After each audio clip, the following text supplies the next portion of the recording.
Fellas, I'm going to actually do some weathering, some streaking, using these 502 Abtalungs by MiG. Okay, these are MiG production oil paints.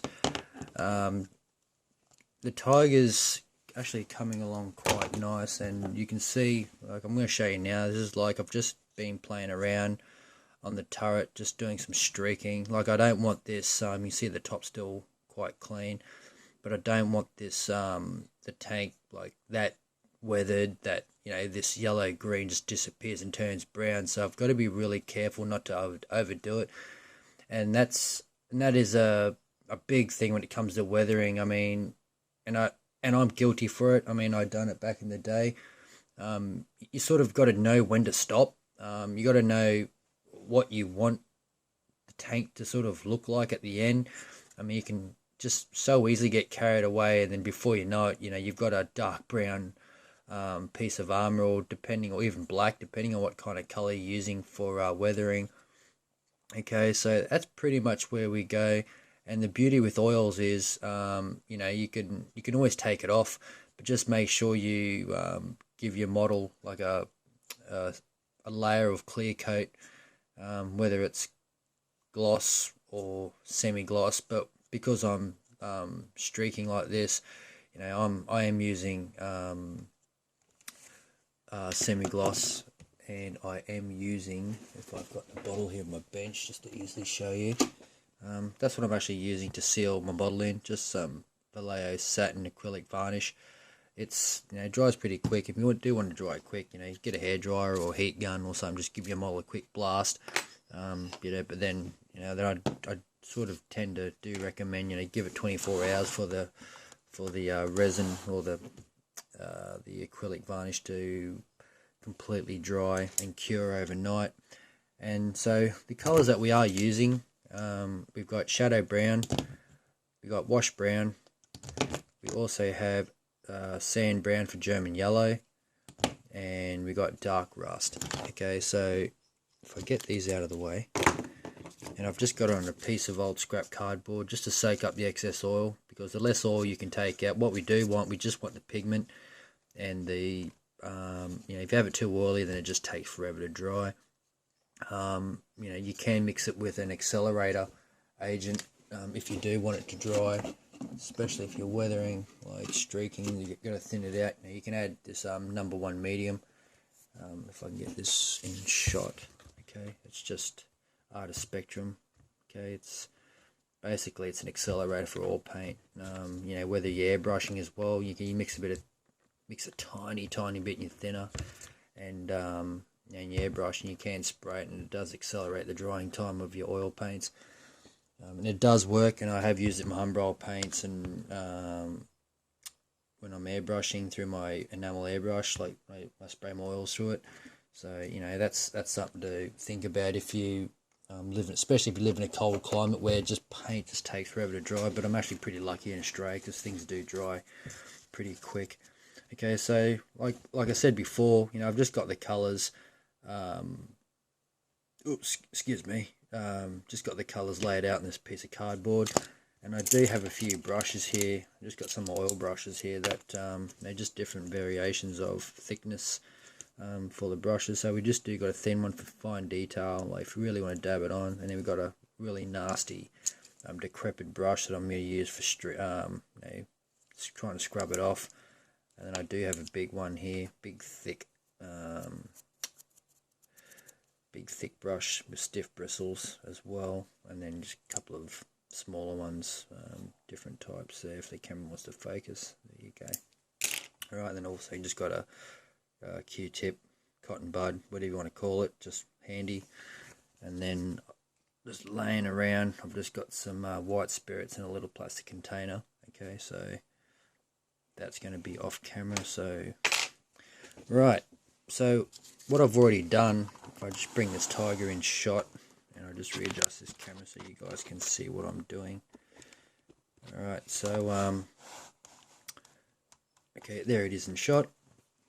And then what I've done is I've just stippled this brush in the shadow brown, so you can see it's just like just randomly, like what I don't want, and especially when you come to chipping, is what you don't want to do is just run a continuous bead of the color along the top edge, you know, and that just it is going to look unrealistic if you do that. And then you don't want to put too much. So just to finish it off, I'm just going to put a couple more on, okay, like so. And the beauty with oil paints is if you put too much on, you can always take it off. Now this technique will also work with the Mr. Hobby weathering pencils. So if you do go back in my through the videos where I do the product review and a quick test of the Mr. Hobby weathering liners, I think they're called, you can thin them down with white spirits. Okay, so you just basically draw them on, like just it's like basically it's a wax crayon, like I don't know exactly what it's made of, but yeah, you just draw it on like so. You use it like a really fine paintbrush, I guess, and then once again with a brush moistened or dampened with some white spirits, you can just streak down like that. Okay, but just so it's not just one run. I'm just going to move this just slightly move this back a bit. I'm trying not to scream into the camera because the camera is right in, probably like half a foot in front of my face, and this is pretty hard to do as well. So now you can just, okay, so what we're going to do is we're just going to get some on our brush like so. Okay, and on top, okay, I'm going to try and bring you in here. Alright, so just on top we're going to just randomly put it on there. Okay, and I want to go from down to up in a stroke. I don't want to go like top to bottom. Get rid of this excess. If you think you got a little bit too much oil paint on your brush, you know, you just take it off, because you don't want like massive dollops of paint on your model, because what's going to happen is when you do go to streak it, because there's that much paint on the surface, it's going to be really hard to clean off. So I mean, less is more. You can always put more on. That's what I always say. Put too much on, you can't take. Oh, it's really hard to get rid of.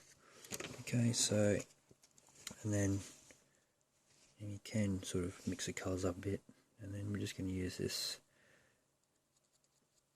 brown for German yellow. Okay, so we're just going to put in there, and then just a couple of final, just randomly, so, and then maybe even some in the middle there. Right, and then I'm going to clean the brush off, and I've got off camera, I've got an old t-shirt or an old rag. You can use a paper towel, whatever you use to clean off your brushes with. But I'm just going to try and I'm just dipping the brush in some white spirits, and I'm just cleaning the brush off. Okay, so you can see that it is clean now, and it is fairly dry, because this stage you don't want that much thinner on there. And I'm just going to adjust, sorry guys, I'm just going to adjust this, tilt the model just a little bit so I can see what I'm doing. Oh, hang on, just focus for a second.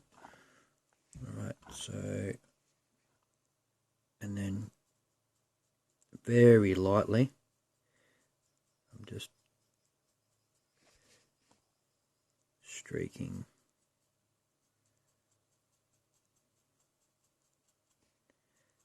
Okay, so I'm just gonna keep, and if you do get a fair bit of paint on there, don't worry about all this. If you've got a bit of a mess down the bottom there, don't worry about that. So I'm just going to try and move this camera over here, guys, just from the angle, just because of the way. This is pretty tricky. I'm not used to having a camera in front of my face while I'm doing this.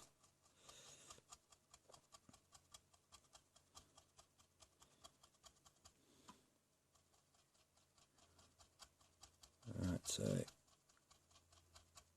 you'll see by mixing up the colours randomly that you're not going to have one uniform streak down the side or weathering.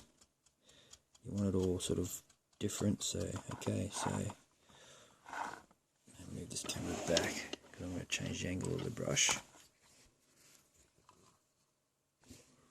And what I might do is just might zoom in a little bit with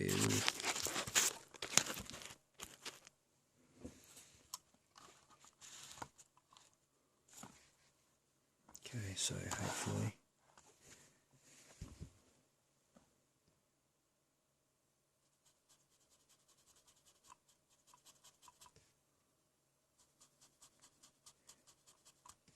so what this is simulating is just chips, maybe some grease that's been left on the side of the top corners of this tiger here, and just just from rain and running down the side, or just liquids if it's oil or whatever it is. You're just running vertically down the side. Okay, and then what I'm also doing is just giving a little buff, like just sort of blending in those lines a bit so they're not so sharp.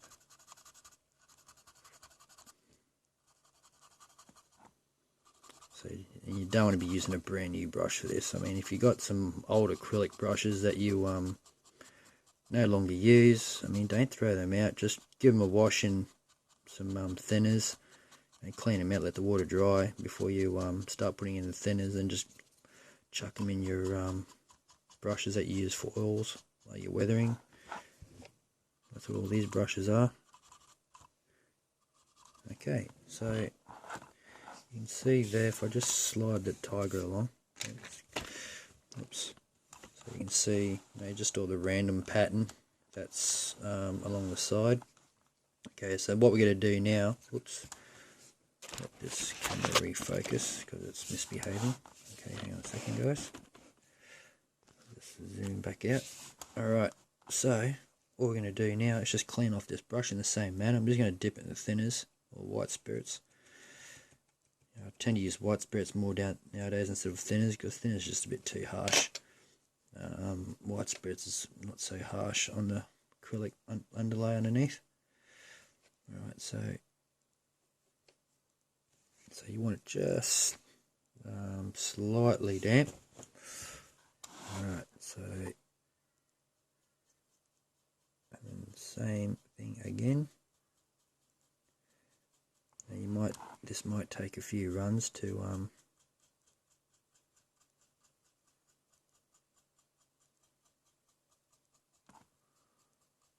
you'll want to try and keep them as straight as you can up and down, just the way that like gravity naturally falls, especially with water, rain. Okay, and you see what I mean when you start putting a bit too much on there, like it starts to build up. But don't worry about that, guys. With acrylic, you got to work really quick, but with enamels you can just sort of take your time. And then starting from halfway down now, because I just want to clean up the bottoms. So, and it doesn't matter if you sort of start streaking down the bottom here too, because that kind of looks a bit more natural when you continue on down the bottom. And just keep cleaning your brush if you think it's getting too dirty, or too much of the paint sticking on the brush and it's dragging down the bottom as well. So it all depends on what you want to do, and if you think you want to clean it off a bit, by all means go back on the top and start taking off some from the. So from here, so you can see like the streaking's now minor, and I am going to do this at the top because I don't want that much. And like I said before, like if you do take it off, you can just reapply it.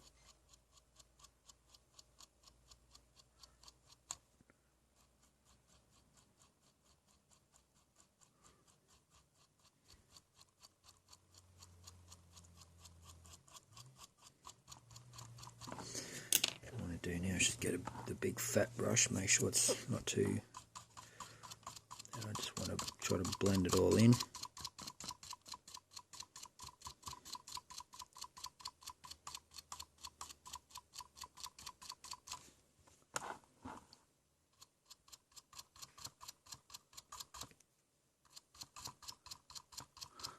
Because you don't want a brush that's saturated with white spirits or thinners, whatever you're using, because what's going to happen is you'll end up taking off all the weathering and streaking that you've done on here as well. So always just wipe it on your, wipe it on a rag, but I normally just check it on my hand. Pretty much the same technique when you're dry brushing with acrylics, just check it on your hand. You can sort of see how much liquids on the brush. Okay, so focus.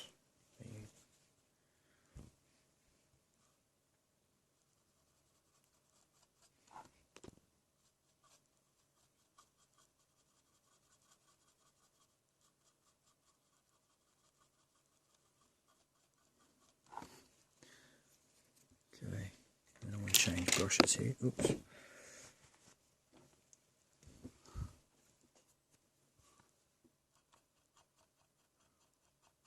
It's more of a denser brush, but a softer brush. I'm going to blend that in a bit.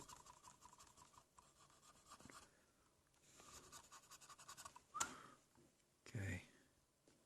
Once again, dip it in some cleaner and wipe it off on the shirt or your rag, paper towel, whatever you're using. Still a bit too much on there, so take a bit off on my hand.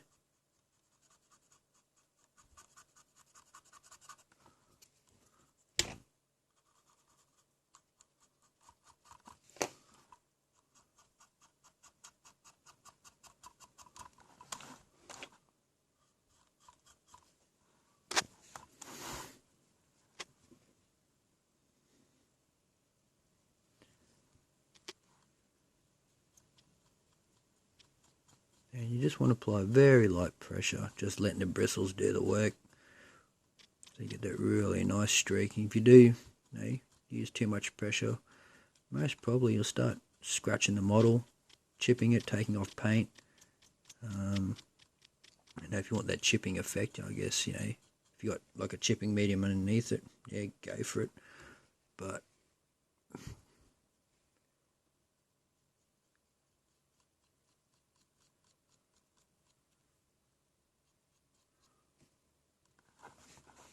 that there, just going to clean off some of this front a bit. I'm pretty happy the way the front looks. And what you want to do is just not repeat the process, but just go around the model, whether you're doing an aircraft or an old truck or a trailer. This technique's not just for armour, it depends on what you're doing. You just got to look around the model, especially reference photos as well. Like, reference photos help, but you just got to think about what the vehicle's doing at the time, for the crew are running around on it, dirty boots, mud, whatever. That's pretty much how you streak with, I'll get rid of this. That's pretty much how you streak with oils. Okay, you can even just use that with like Humbrol oil paints if you want. If you haven't got access to artist oils or these 502s, same thing. Just dab it on there and just carefully take it off. You can always put more on if you take too much off, but just be careful and take your time. Don't rush. When you think when you think, oh, that's starting to get a bit too much, stop. That is pretty much the key when you're weathering. When you think it's getting too much, yeah, definitely stop. Less is more, unless you're doing a complete burnt out rust wreck or a diorama where tank's been sitting in the field for 50 years and it's just depends on what you're doing. So you just got to think about what you want to do with the model and what kind of display you're trying to achieve. So that's the weathering or the streaking for this. But you know, I'm going to keep making videos for this tank. It's not long now before this thing is finished. So you know, thanks guys, thanks for watching, and I'll see you in the next video. See you.